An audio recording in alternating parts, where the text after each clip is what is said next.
Саламатсыздар урматтуу телекөрүүчүлөр, эфирде кайрадан Таңкы регион, сиздер менен мен Адилет Токтомбетов жана ошондой эле менин кесиптешим Самара Мамбаева болчумун. Кутман барыңыздарга. Таңкы регион таң этестер менен кайрадан өз ишин баштаганда амансыздарбы?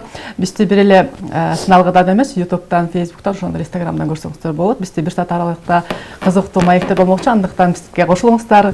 Экран астында WhatsApp номерибиз бар, ошол жака келген конокторго сурооңуздар же каалоо тилектериңиздер болсо берсеңиздер болот. Бүгүн 18 март, аптанын 2-күнү. Апта иштери сиздерге ийгиликтүү болсун, сиздерге ар дайым ийгилик жылмайсың, урматтуу телекөрүүчүлөр.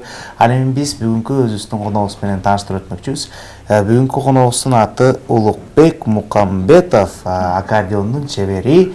Бүгүн бизде Таңзаардан келип, атайын биздин маанайыбызды көтөрөйүн деп келип калган экен. Анықтан биздин коногубузга сөз берсек. Ассаламу алейкум. Кутман таң. Кутман таңыз. Таң эрте кандай келип алдыңыз? Таң эрте жакшы. Жакшы. Негизи ырчылар деген таң эрте туруш абдан оор эмеспи? Жо. Оз чалга тургандан кийин Келиңиз анда таң эрте телекөрүүчүлөрдү уйкудан ойготуп, ой кесиптеш, андан кийин сиздин бир чыгармаңыз менен эфирди баштайлы. Келиңиз эми ошо колуңузда турган аспап менен биздин Таңзаардан турган конокторубузду бир ойготуп бериңиз уйкудан. Келиңиздер ошо Кутман таң деп Фрунзенин кештери деген чыгарма. Абдан сонун. Эми ушу Фрунзе Бишкегибизде эмгек кылып аткандан кийин ошо өз убагында эски шаар делесин алалы, келиңиз. Фрунзенин кештери деген чыгарманы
Amanın joğalı sıcakta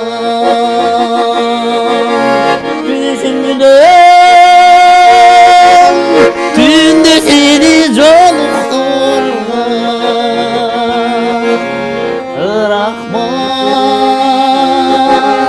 bin mertebe mahabat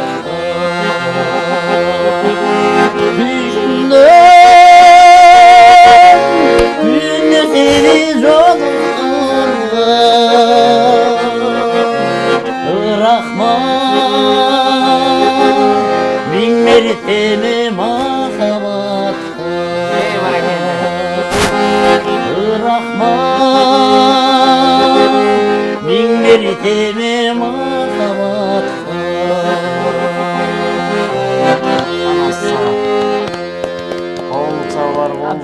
Абдан соң бір өзгөчө бір романтиканы элестеткен бактын аралыгына барып келдик. Сизге ыраазычылык ушундай чыгармаларды аткарып, анткени таң эрте үнүнүн ачылышы кандай болот? Себеби таң эрте көбүнчөсү үнүм ачылбайт, үнүмө деген кандайдыр бир зыяны келип калышы мүмкүн деген кептерди угуп калабыз. Негизи ырсылар кантип үнүндө баштап мындай калыбына келтирип аласыздар эрте мененки. Ага деле мага бербейт экен.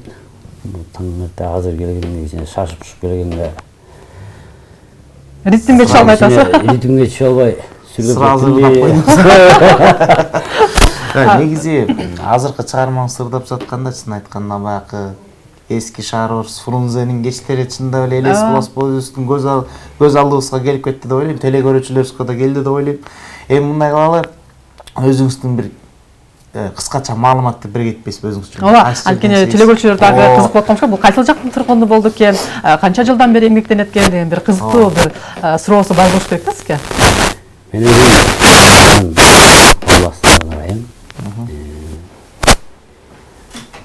8 март деп чоң айыл айтылат, бирок Аккудук айыл өкмөтүнөн кичинекей айылыбыз, айыл өкмөт ошо карачу. Аккудук айыл өкмөтүнөн болобуз. Аккудуктан чоңойгонбуз. Ошо нарындын кулуну ошондой чоң кадамга ташташ үчүн бир кандайдыр бир себепчи болду да сизге дагы, же жанагы айтып коет эмеспи, ата тегимен же болбосо бир тай жагынан ушундай чыгармачылыкта адамдар бар деп сизге кандай болуп калды? Негизи чоң аталарыбыз эки орустардын гармошкасын ойноп жүргөн. Андан кийинки балдардан мен ошо өзүмдүн атамдан бир тууган инилери аккордеонисттер Бар да. Ооба, анан ич-чарада баягы. Ошолордон көрүп Микрофонду жүрчүлүк анан Ооба, урматтуу теле көрүүчүлөр, бизге келген коногубуз көп кырдуу таланттуу нээси экен. Бир эле аккордеондо эмес, көптөгөн чыгармачылыктын дагы ээси болот экен. Себеби урматтуу теле көрүүчүлөр, биз режиссер айтып калды, бир нече мүнөттөн кийин менен кайра жолугушабыз. Бизден алыстабай туруңуздар, техникалык бир себептер болуп калды.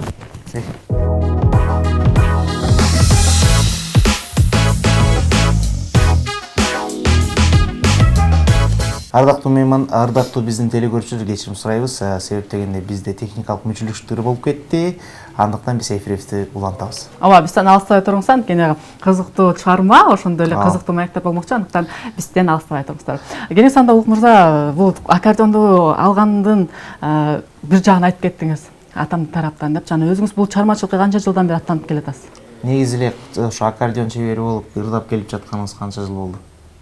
2012 үйрөндүк да, ошо 2013-төн бери. Баракелде, 13 жылдын көз жүзү болгон экен. Эми көрөрмандарыбыз деле уже кайрадан эле күтүп атат болуш керек. Ооба, жагымдуу чыгарма бир аткарып берсек экен деп, дагы бир чыгарма аткарып берип алалы деп. Келиңиздер, дагы бир чыгармасынан сураналык. Кездер мана ошо Сыймык Башекеевдин Жакшынакайым деген чыгармасына да. Жакшынакайым, Сыймык Башекеев. Келиңиз.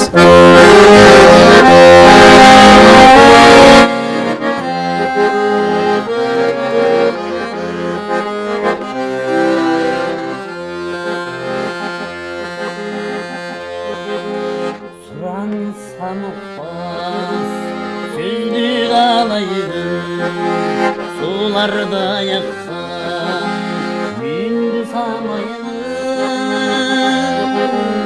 Sezimim cırgan Gülümdür yüzüm seni alıp gelişim yolunu karaylı Jakşına kayın yar evenesin Can düğünümene ne gece geçsin Yaşlı carıklar yağan yol mene Kaçan gelesin Kaçan gelesin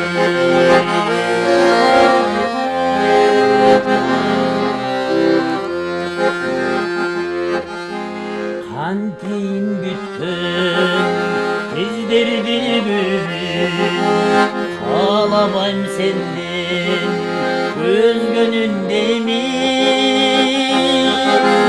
Karanım gelip karanım gider Karayı baray gözlerim benim Yakşına kayın Yarık deveresin Can düğünüme de bak ne gece geçsin Yaşılı carıklar Yalan yol benim Kaçan gelesin Kaçan gelesin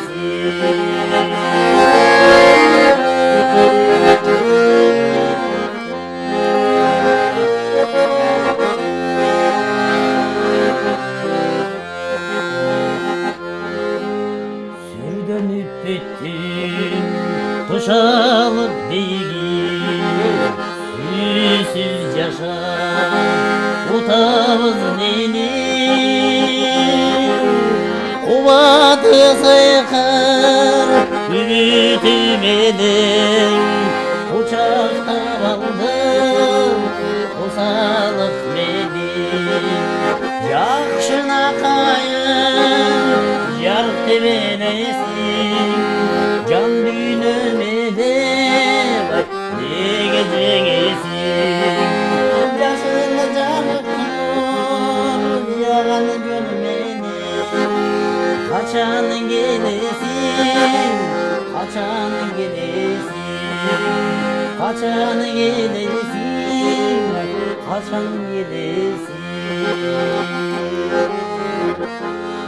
Анасы бара келе абдан бир сүйүнүп даңктаган бир сонун чыгарма болду да бул ырлардын эмнесине басмасаңыз оонунабы же сөзүнөбү Өзүм ошо көңүлүмө жаккан негизи ушундай жай салкындай салмактуу ырларды ойноп турмун ошол бизге келген аккордеончулардын баары тилин айтышат бизге ушу салкын жай мындай шашпай чертиле турган ырларды көп черткен жакшы көрөбүз депчи а бунун себеби эмнеде оңойбу же өзүңүзгө жакабы же бир калыпта кетеби же бир калыпта кетеби негизи мен башында мурун 2012-жылда андай өзүңүз айтып калдыңыз 2012-жылы аккордеон черткенди үйрөндүм деп жаңы үйрөнүп атканда эле ошо жайыр менен үйрөнүп алганга ошого көп басым салып атырмын да негизи анан ушу сырларды мага той ичинде эле шайырларды ошо кестерде эле эме кылбасак анандай ар бир ырчы анан жайыраак ырлар ар бир ырчы анан кийин акындар бир толгоо келгенде илхом келгенде ыр жазат экен сизде ошондой талантыңыз барбы жок андай жок обон чарма же кагазга бир сөз түшүрбө деген болгону кылыякты тартасыз кылган жокпуз анан ушу аккордеон менен бул жакта билим алдыңыз да жок билимим жок музыканы билимим жок анан ортодо 2013-14-15 бир 3 жылдай кармап ортодо бир 2-3 жыл калып калды кармалбай водительский жумуш менен жүрүп эле алек болуп анан ушу былтыртан бери кайра кармап баштадыңыз тойлорго багып атабыз демек кызмат кылып атабыз демек чындап башталганы бир жарым жыл 2 жыл болуп калган экен кайра бир 2 жылга деп койсо болот да неге бул чарманы кылгыякты таштап туруп башка кесип нээси болуп анан кайра келдиңиз же жандүнүңүз буну кааладыбы же азыркы учурда ырчынын саны көп эмеспи же аларды көрүп туруп атаандаштык менен кайра келдиңизби мен өзүм негизи кафеде иштейт элем ошол жактан аккордеонисттерди көрүп Аны мен деле ырдасам болот экен деген ой келеске. Мен деле ырдасам болот экен деп анан аккордеон сатып алып. Негизи бала кезден кичине шактан кичине ойночумун. Кийинчерээк ошо кафеден чыларды көрүп, деп мен деле үйрөнө берейин деп бир айлыгыма аккордеон алып үйрөнүп, 1 жыл үйрөндүм. Андан кийин Ошондо нота менен үйрөндүңүзбү же азыркы слух менен эле? Демек өзүңүздүн баягы сезүү сезимиңиз аябай күчтүү экен да. Мен санда кесиптеш бир дагы жакшы бир чыгармага көңүл бурбайлы го. Кандай дейсиз? Анткени агабыздын үнү таң эрте келсе дагы өз айткандай бир өзгөчө кооз үн менен негизи баягы ырчылар бөлүнөт да 2-3көч. Бирөө жайырдайт, бирөө батырдайт, бирөөнүн слух менен черткени бар, нота менен черткени бар. Анан кээ бирөө үнү жок деле нота аккордеон чертет, бирок үнү жок. Аккордеон аябай сонун чертет, бирок үнү жок болуп калат. Сизде экөө тең бар экен. Ооба, айкалышат экен. Айкалышат экен сиздики. Негизи мындай салыштырмалуу мен өзүмдүн аракетим боюнча мындай кээ бир ырларды ойной албайм. Анткени самоучканыкы мен көп кармабагандыкка да күндүз кечке башка жумуш менен, анан кечинде өзүңүз жаттаган ошого кармабасам жок болуп калат азыр. Анан ошого байланыштуу көп кол Гөнелек. Келиңиз анда өзүңүз жаттаган, өзүңүз билген, жакшы көргөн чыгармаларды жакшылыгыңызды жаттап бериңиз. Кандай ырларды берсем? Шам деле боло берет, себеби анткени таң эрте конокторду да угутуш керек, телекөрчүлөрдү угутуш керек деген. Рыспат Кадыров атабыздын бизге ата болуп калды. Неге мынтип жүрөмүн деген шашамасына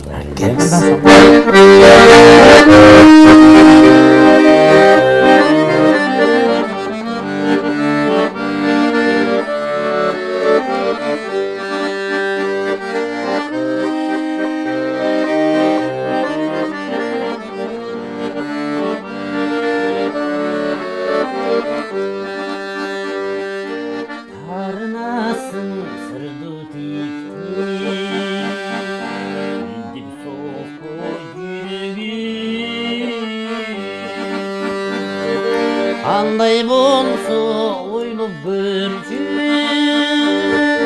неге мынтип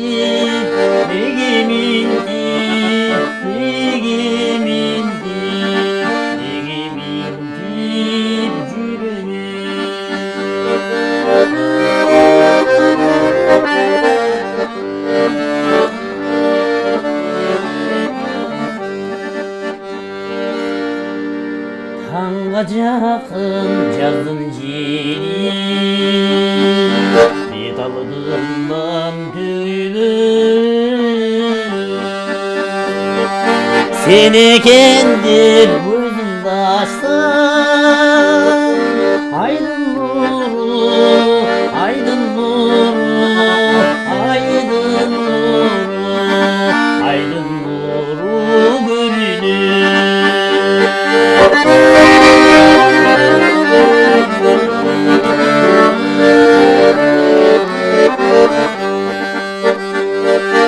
Ойғанарда өзің қодеп Сылайды бері чачымды Көзімді açsam жаздың жері Az berkenim, az berkenim, az berkenim, az berkenim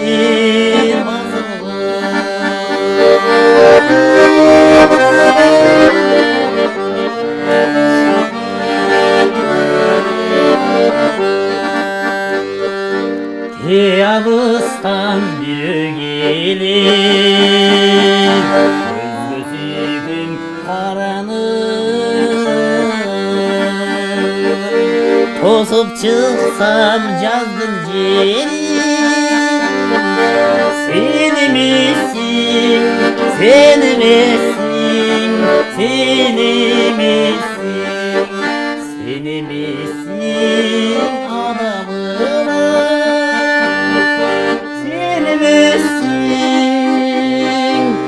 Sen misin?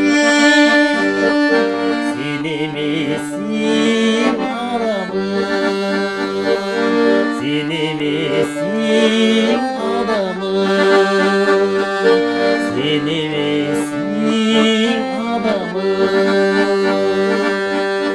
Ай баракелде. Өзгөчө ой толгой кылдыңыз да бул чыгарма эмес, себеби Арыспай Абдыкадыровдун ырлары бир басым жасаган ырлардын бири. Сизге дагы бул оңойдукка барган эмес болуш керек, анткени агайдын чыгармасы, анан оондору абдан бир башкача сезим калтырат да. Вариациялары оор эле. Көңүлүмө жаккан бирекер жаттап эле. Өзүңүз айтып калдыңыз, көңүлүмө жаккан ырлар депчи, басым жасаганыз бул азыркы чыгармалардын бардыгы бул сезим, анан кийин сүйүүгө басым жасайт экенсиз да, махаббатка. Бирдин баары да ошол болуп атат азыр. Бүт эле ырлардын бар актуалдуу тема, бүт эле үй, сүйөм, күйөөм. Ата бабадан бүт ошондой эмелерге басым салгым келген да. Өзүңүздүн бир ой толгоңуз. Чыгарманын баары эле сүйүүдөн башталып турбайбы? Өзүмдөн андай чыгарма. Көбүнчө айтып коет эмеспи, бир чыгарманы аткарса bunun тарыхы да ошондой, анан жашообузга да байланыштуу экен деп кесиптеш. Анан сиз өзүңүз ар бир чыгармачыл адам өзүңдүн жеке өрүм болсо экен, же болбосо бир жеке бир айылыма шоу кесүү концертин болсо койсом экен деген бир ойлору бар да, сизде кандай ойлор бар? Ушундай максаттарыңыз барбы? Өзүңүздүн айылыңызга барып, концерт берип, жекече чыгармачылды мындай таптай турган. Себеби аккордеонду аябай жакшы бир илгүү менен чыртып экенсиз да? Кээде ой болот, кээде менде билим жок болгондон кийин ага деле андай аракет деле кылбайт экенмин. Анан баягы Эмне үчүн билимге басым? Ага тууган теңдеш ушундай. Мындай жатканда жакшылыктарга кызмат кылып жүрөбүз, бирок андайга чынында оюңуз болбоптур. ой болот, ой болгону менен бирок өзүбүздүн аракетибиз жок болуп атат го азырынча. Билимге басым жасаш керек деп ойлойм, анткени 100% эмгек болсо, 1% талант менен дагы адам ийгиликке жетиши мүмкүн, сиз кесиптеш. Анан сиз эмне үчүн чектөө коесуз дейм да, себеби өзгөчө бир нота менен чыртып экенсиз, үнүңүз бир кооз, бир жан дүние кеткен чыгарманы аткарат экенсиз. Аккордеонду аябай жакшы чыртат экенсиз. Негизи чыгармачылыкка бир калам таштап көрбөйсүзбү? Аккордеонду аябай жакшы чыртат экенсиз, кээде адашпайт экенсиз дегендей болуп калат. Адам сон. Мына бул жерде Адилет жигит караганда сүрдөп кетип атам да. Ноталарды алмаштырып да? Чын, азыр мындай чындап айтканда кадам таштап көрүшүңүз керек экен да, өзүңүздүн чыгармачылыгыңызгачы. Азыр деле кеч эмес. Кеч эмес, себеби деген адамдын окуусуна дагы, талантына дагы эмне максат кылса, адам ошол максатка жетишке бул милдеттүү деп эсептейм, сиз кесиптеш. Себеби деген ар бирөөсүнүн тилегибиз бул жашоого башкача багыт алыш. Улук мырзанын дагы бир өзгөчө бир стили дагы бар экен да, бир мүнөздүү, анан ырдын дагы бир ооз басырымдуу ырларга көнүп турат экенсиз. Анан дагы бир суроонун өтүш керек го, 4-чү ыры. Урматтуу телекөрүүчүлөр, бизден алыстабай турабыз, себеби деген биздин Улук мырзабыз деген сөзгө дагы жок болсо дагы ырга деген өтө басымдуу экен, себеби жан дүйнөсүн эргиткен ырлардын бардыгын бүгүн Кудай буйруса биздин эфирибизде Улук мырзадан жагымдуу чыгарма болмокчу. Келиңиз анда Улук мырза, сизден бир жакшы чыгарма болсун. Бир жагымдуу чыгарма аткарып бериңиз. Анткени деген көп сүйлөп эле коеюн, бирок жакшы чыгармаларды аткарып берейин деген болчу. Мага негизи эфирдик убакытты ыр менен берсеңиздер деп суранган эле Улук мырза, ошондуктан келиңиз Улук мырзанын айтуусу, каалоосу боюнча биз эфирди ырга шаңга бөлөйлү. Келиңиз.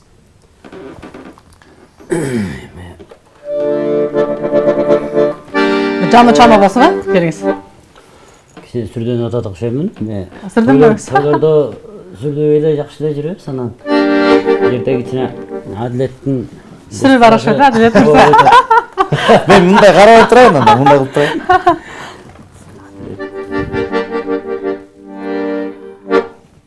Кайсындай ырдан ырдап берсем? Мындай бериңиз, себеби деген биздин дагы убактыбыз азыраак калды, ошондук себептен жакшы бир мындай кылбайлы Улук мырза. Келиңиз азыр мындай дейли.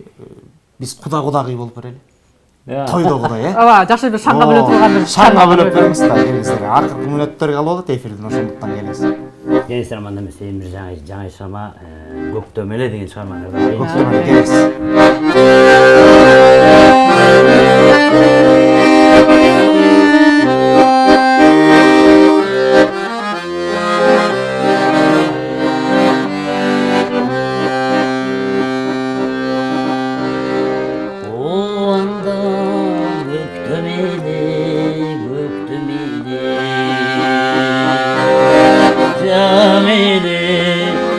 жаңбыры төккөн эле капкараңай каратай көзүң менен карадым кипик таппай өпкөнеге сейилде бакта жүрсүн айтабагым сен ошол көз караштын айтабадым мээримиң төгүп турсаң көз нурумда мен неге байкабадым эй байкабадым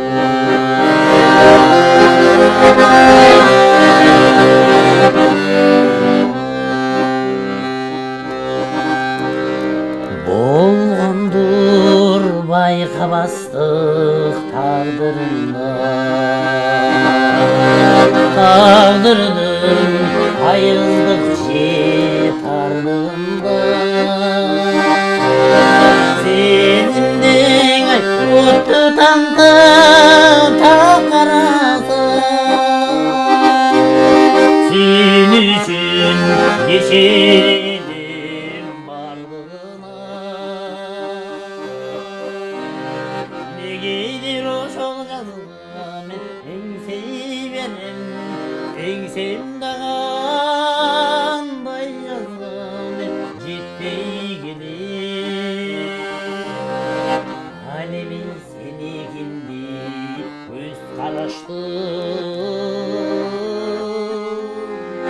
аттиң ай мен эч кимден ай сезбей келем ал эми сеникинди көз караштым арман ай мен эч кимден ай сезбей келем арман ай мен эч кимден ай сезбей келем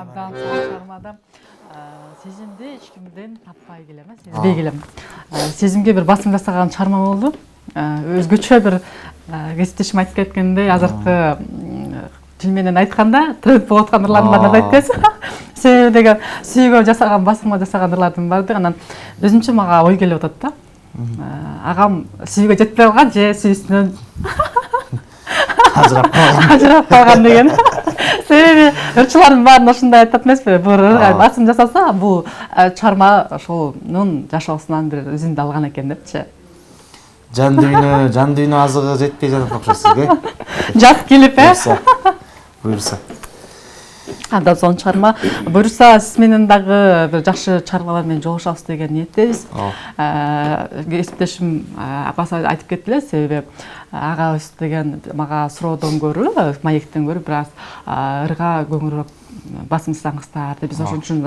улук мырзага көбүрөөк ырдатканга аракет кылдык кесиптеш сизге ыраазычылык кырман орозоңуз кабыл болсун таң эрте келип бизге ушундай кызыктуу маек куруп бергениңиз үчүн жандуу чармалар саткап бергениңиз үчүн эми буюрса сизди дагы бир жакшы бир чарма менен буюрса ушул эфирде күтөбүз сизге чоң рахмат улук мырза эми сизге эркин микрофон саламдашып амандашып алсаңыз болот биздин телекөрүүчүлөр менен кабыл тилейбиз кабыл тилейбизди айтып атыңыз кыргыз элибиз кыргыз жерибиз аманчылык ден соолук дүйнө жүзүнө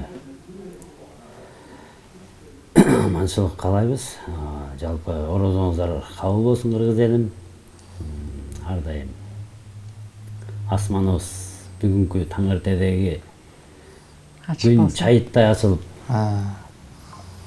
ушундагы ар бир күнүбүз ушундай болсун орозоңуздар кабыл болсун орозоңуз кабыл болсун буюрса дагы ушу ыйык рамазан айында ушу биздин эфирибизге келдик буюрса деген дагы сиз жакшы чарма менен ушу эфирден кесиптешиме көрсөтө алабыз урматтуу телекөрүүчүлөр биз сиздер менен эми коштошобуз кесиптешим Адилет жана мен Самара болдум сиздер менен эртеңки көрүшкөнчө деп сак саламат алыңыз деп кармаган орозоңуздар кабыл болсун көрүшкөнчө жакшы туруңуздар аман болуңуздар